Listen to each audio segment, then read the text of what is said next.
清原部長、ご無沙汰しています。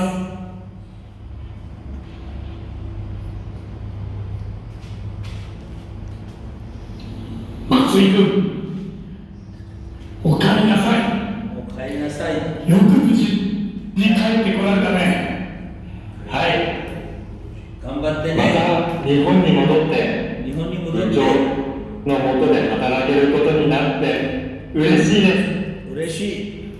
松井さん、松井さん、久しぶり。久しぶり。また会えてまた嬉しいよ。来てね。また戻ってきて、変わってまたないね。日本に来て、松井さん、日本に何回来て、日本に来て仕事をして、日本に働く素晴らしいでした。日本に仕事するのためとっても楽しいと、とっても素晴らしいです。日本に働くのは幸せです。3年前の3年前。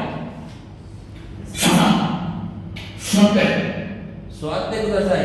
早速、松井君の帰国愛を始めよう。